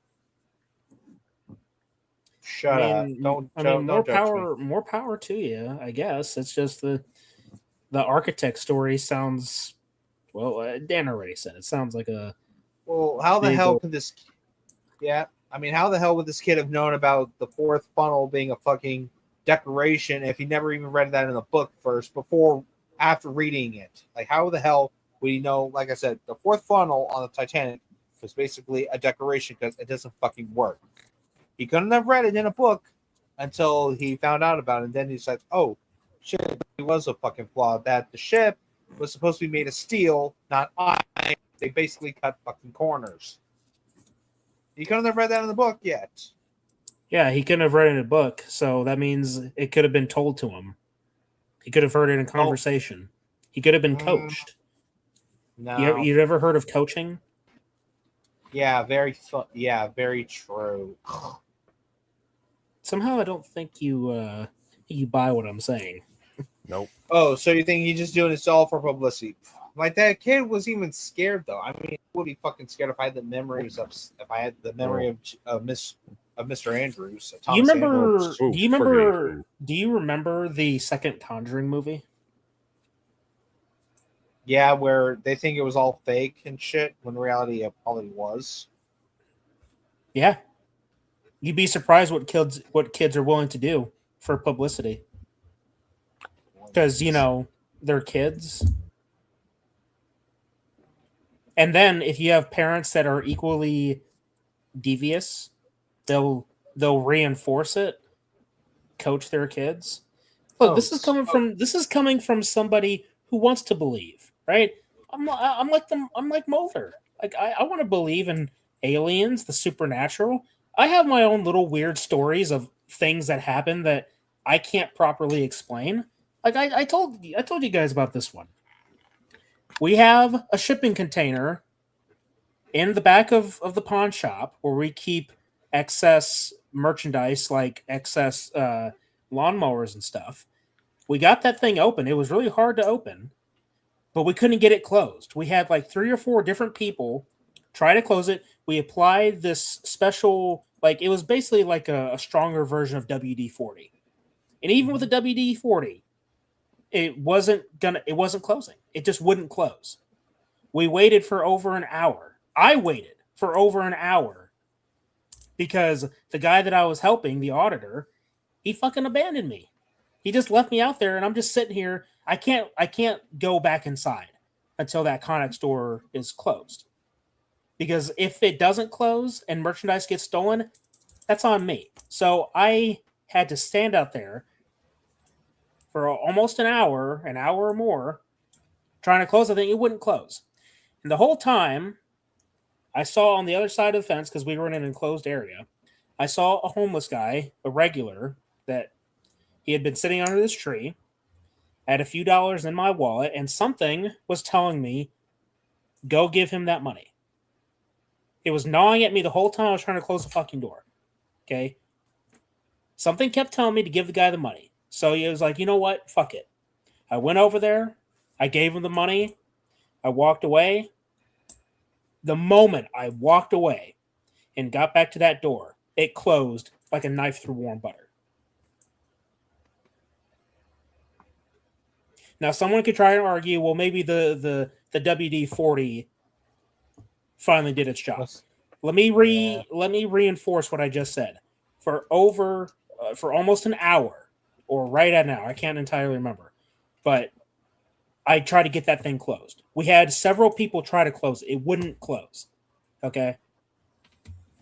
But the moment I walk away, not even 5 minutes later, 2 minutes at most, I walk over there to where the homeless guy was. I walk back. That door closes so easily. All right? So let me reinforce what I say. I want to believe in what you're saying.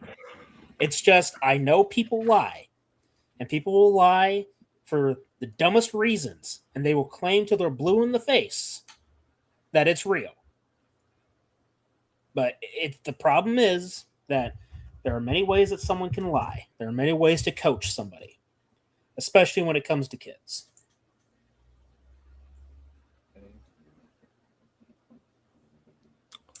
Yeah. Anywho. Born Again. Not that good. Not really Born Again, though, is it? More like boring. On to the next one. Roland. Another meddling episode, if you ask me. on the one hand, I kind of like Roland, and I like the actor's performance. He's selling it. Yeah, at least he is. I can't say too much about the other one. Oh, she is awful. One of the worst actresses I've ever seen. Oh, I had a dream we were married. You make me happy. Oh God, cringy. Ugh. I mean, I do laugh every time of that opening scene where the guy gets sucked into the jet engine. Pretty gruesome Shame to he laugh never at, but said. I get it. Yeah, pretty fucked up, but it's a shame he didn't say, "Oh, this sucks." Yeah, kill the tension. Insert pie to face. Well, if we're gonna go there, let's not forget the other kill because he did something before Jason did. Cryo freezing someone's head. And then smashing it apart. Yep. Well, I don't say he smashed it. He just dropped the guy and it just broke on impact. He still smashed it. Smashed apart. Yeah. You even see the grisly details of his ear. Ugh. Yeah. But yeah. Okay. So he's got like a evil twin within him that's doing this shit. I don't know. All this fucking algorithm, whatever the fuck they're doing on the whiteboard. It's like, who cares? I think it was something about they were twins, and the twin had the brain in that cylinder container, and the twin still had a mental link with Roland. And turns out that the twin with the brain in the cylinder was being purposely sabotaged, and so now it's a revenge story. It's Born Again, but with twins instead of a ghost. I mean, I like this one slightly more, mainly because Roland is actually a sympathetic character. Yeah. So yeah, there is that, but just like it's just as sympathetic as somebody on their phone. But not that. But I also wish the real perpetrator got his again. Yeah. Not very satisfying conclusion, you know? Nah. Again, some episodes better than others, some more remarkable than others, some just kind of in one ear and out the other. I see what you did there. Yep.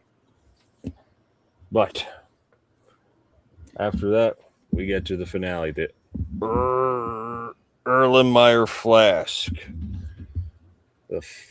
Oh, sorry. I need to backtrack. What else did Toombs give us? Totally forgot to mention this. Our introduction to Walter Skinner. Oh, yeah. How could we forget? Yes. I had to bring that one up. So, yeah. Do you believe him? Of course I do. Love that. Yeah.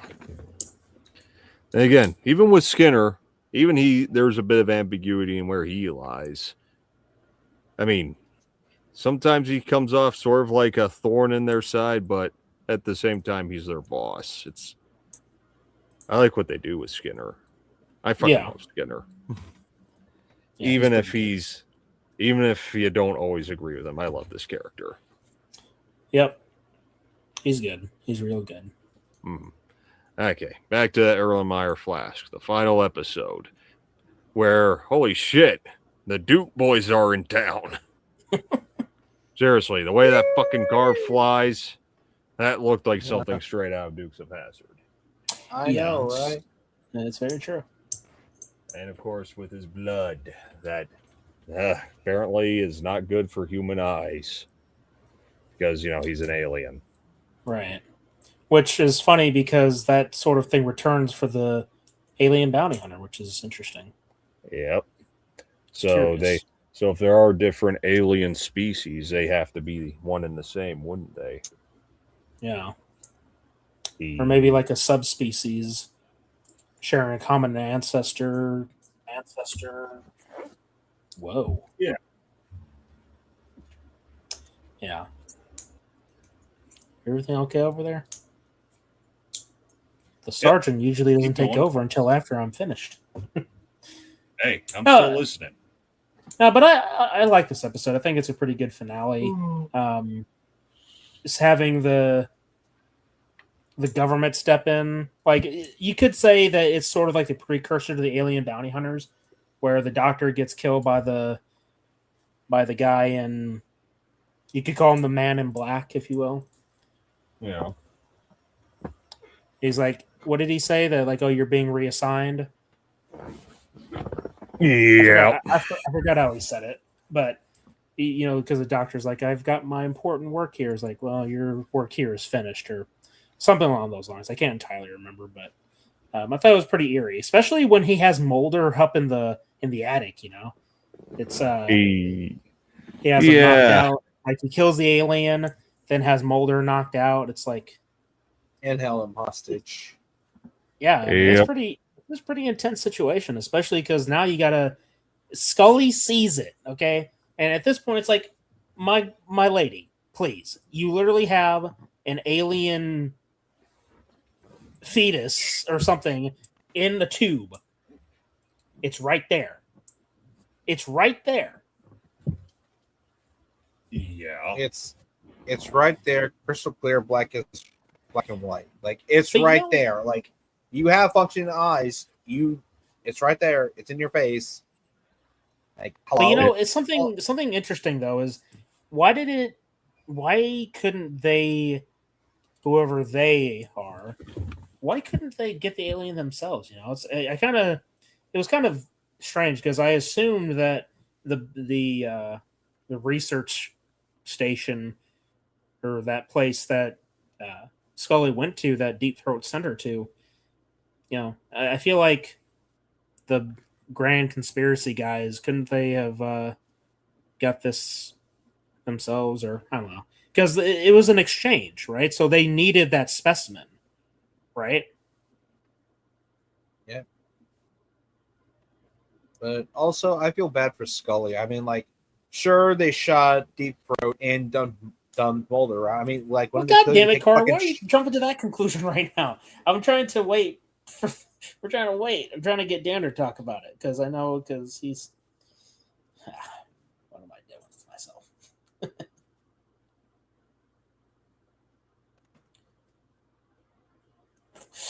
I'm sorry. Which part? I didn't realize I was muted. Oops. Sorry. Carter started hopping over to Deep Throat's death. I was like, I was trying to wait for that. That's the finale. You can't just glaze over that, Carter. You're gonna glaze over. We got to build up to it. You know what I mean? I just remember they set that up before, right as the opening sequence finished. 3 simple words: trust no one. Yeah. But yeah, I think his death was a real swerve. Yeah. Like, did we really expect a character of his prominence to die in the first season? Probably not. You'd figure he'd be a more important character as the series progressed, but no. They had the balls to kill him off. But there's one problem I do have, though. And it's the crew cut man himself. But we'll cross that bridge later. Oh, boy. That's where I have a real problem. Yeah. Yeah. Plus, Deep Throat's kind of like replacement, too. I know we're kind of jumping ahead, but... Mr. kind of, X. I mean, good actor, cool name. It's just he's no Deep Throat. The way that Deep Throat delivers his lines too, it's like, don't get me wrong, Mr. X has his moments. It's just I remember Deep Throat more than Mr. X. Mr. X. I'll give him credit. I'll take Mr. X over Creighton Duke. Yeah, I get it. You're not the Creighton Duke fan. I mean, granted, Not at all. I wonder, is that a dumpster episode? You're goddamn right it is. I wonder Movie's a piece of shit. We gotta get a couple Friday the 13th guys on for that then. Okay. Sorry, I gotta think. We gotta get Peter Anthony off of that one. Yeah. Ooh. I say that because Roseblood is a precursor to Jason Goes to Hell, sort of. I mean, it's a sequel to Part 7, but I'm getting off track. I'm sorry. We started talking about Mr. X. Back to Erlenmeyer Flask. I wonder if that's a foreign term. I wonder if there's like an actual or a theory like a Schrodinger's cat or something. What is an Erlenmeyer flask? An Erlenmeyer flask, known as a conical flask, is a type of laboratory flask with a flat bottom, a conical body, and a cylindrical neck. Like, could it be similar to like the one we saw that had the word? I forgot the code word. It was on it. Hope. Fuck. What was it? No, it wasn't hope. It was something else. Damn it! I forgot what it was called. Or how about when Mulder goes in that fucking secret place with all the bodies? Takes Scully to it, and next thing they're gone. Like, fuck. Covering their tracks. Like, some people say this is where the show was really taken off, and I can agree with that to an extent. Yeah. Even if we had a lot of great stuff that came before it. But even the way this episode ends, very poetic. Just like the first episode. Yep. With Mulder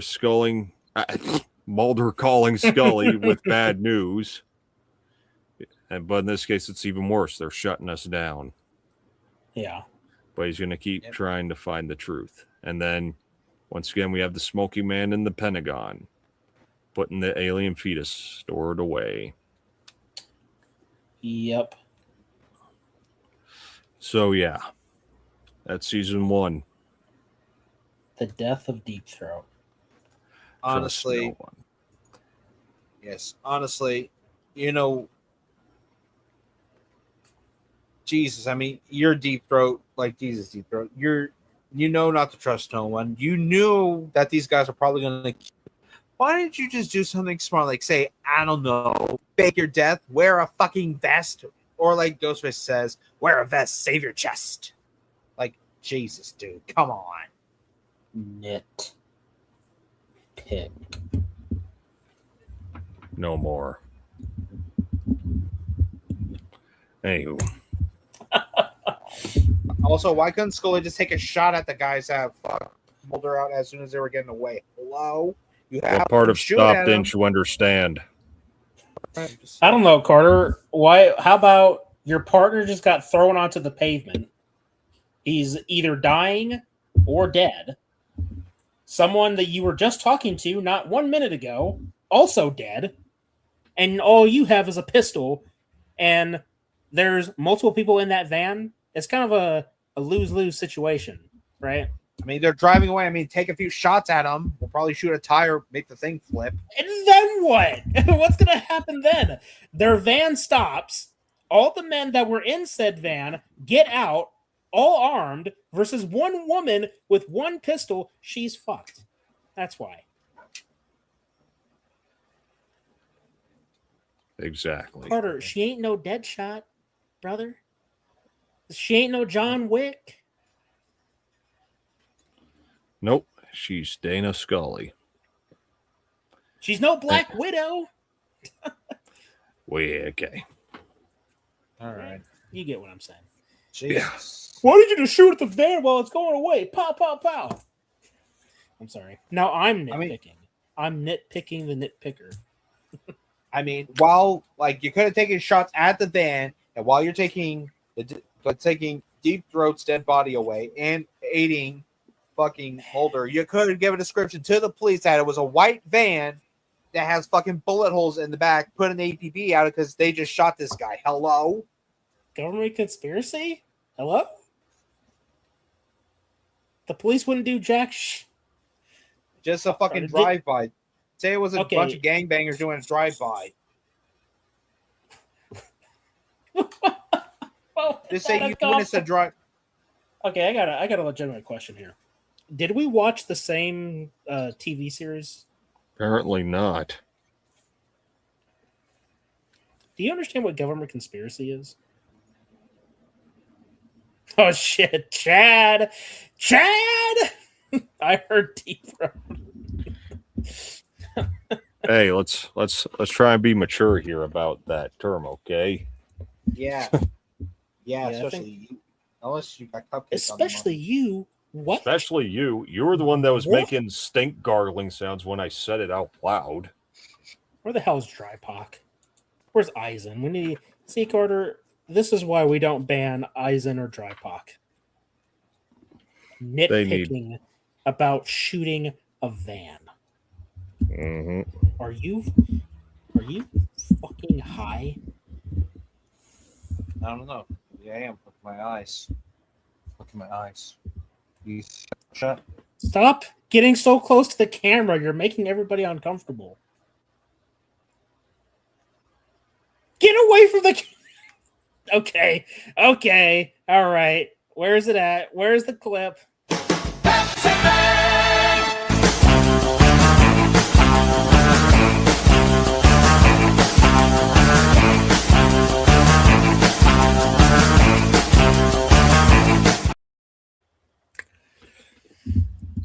There he is.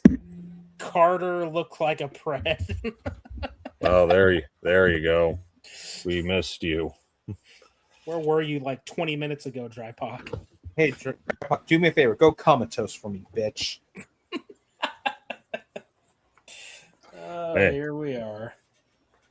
Well, season 1 of the X-Files. Like I have said many times, it's a hell of a good start to a show that became a cultural phenomenon. A little rough around the edges, sure, with some hits, misses, some just kind of middle of the road, but that's TV for you. Now, if I was just to give you a quick 6 favorites, here they are. Shapes, Darkness Falls, Ice, The Pilot, and Erlenmeyer Flask kind of rolled into one there.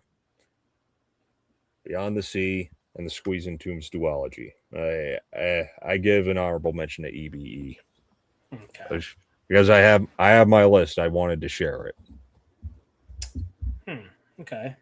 Picking 6 favorites, I suppose I'll chime in. Excellent. Shapes. Yeah. Oh yes. Any particular order? I'm just curious. No, not really. No particular order. Okay. So Shapes, The Pilot, Ice, Shapes, Pilot, Ice, Fire, Beyond the Sea, and Erlenmeyer Flask. Okay. Okay, well, top 6 for me. Number 6, I'm gonna go with fucking Roland. Number 5, I'm gonna go with Shapes. 4, Jersey Devil. Or actually, you know what? Scratch that.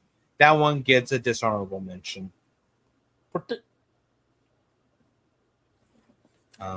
You know what? Fallen Angel for number 4. Number 3, I'm going to go with Ice. Number 2, The Pilot. And number 1 on my list, I'm going to have to go with, Jesus, where was it? Beyond the Sea. Okay. All right. Car tier. So, how many times did you watch Boku no Pico? Gee, I don't know. How many times did you slit your fucking wrist, asshole?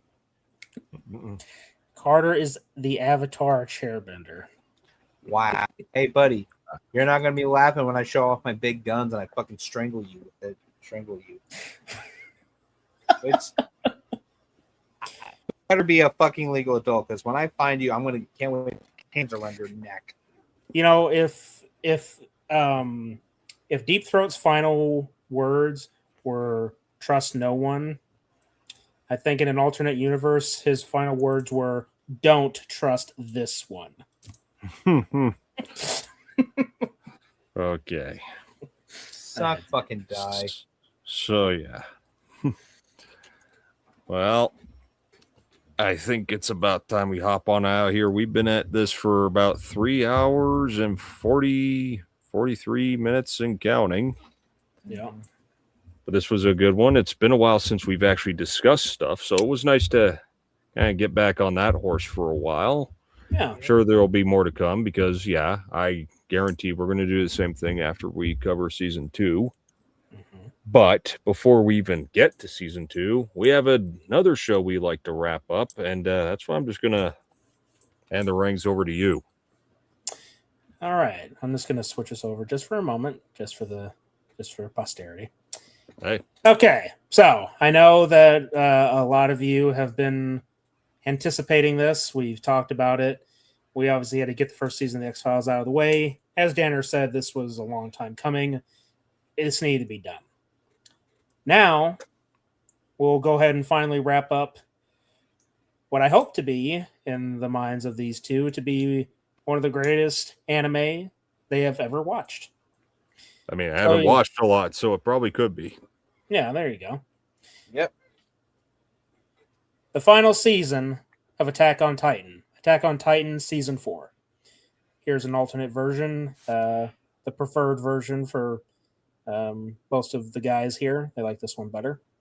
But yeah, so we're going to be finally kicking off Attack on Titan Season 4. I'm looking forward to it because this has been a very crazy journey. For anyone who has watched Attack on Titan before, you guys understand the importance of the first time watches. For me, I've seen this show several times, so it's something that I was very anxious to get these guys into, to see their reaction, see what they thought of the story. This is the end game, more or less, or rather the start of the end game. And I figure also, since, getting back to the swing of discussions, why not do it? Why not do it towards the end of when we finally reach the conclusion of the series? We'll give a sort of retrospective. We could, if you guys are up for it. I mean, I think it'd be a bit different from what we were doing here, but I'm up for it. Yeah, it's just because I'm sure I can speak for all of us watching your reactions, like to get your perspective on things, to get the full picture, so to speak. Because once we conclude with season 4, you're going to look at the entire series from a whole different perspective. Everything is going to change. So I'm excited. I'm very excited to get into it. Yeah. Talk spoilers and all that stuff. So yeah, there is that. Drypuck says season 4 is where everything goes downhill. Hey, easy. Watch the spoilers. Easy with the spoilers, buddy. But yeah, it's going to be exciting. Yeah, there you go. So we'll be starting with how did we do it? The first we do 5 episodes or 4? I think it was 5. 4, 5. Yeah, it was 5 episodes. Yeah, it was 5. Yeah. So I believe there is 30 episodes. So 6 weeks, 5 episodes a week. Yep. Lock in, boys. All right. Okay. You, sir. All right. Well, with that out of the way, we're gonna hop on out of here now. So, thanks to the folks who stopped by: Dry Pock, Chod Muffin, T-Con, Eisen, the Sergeant, me, Jamie. Yes, Jamie. Thank you.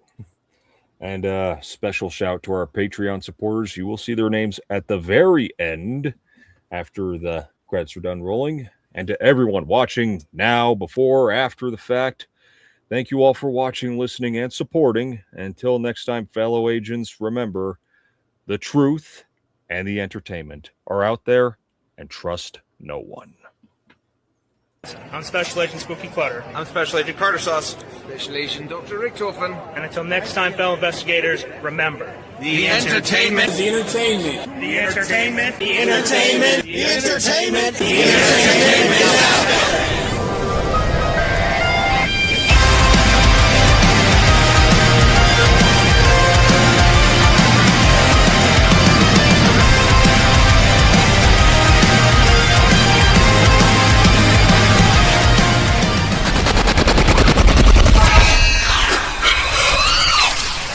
Ready to believe you.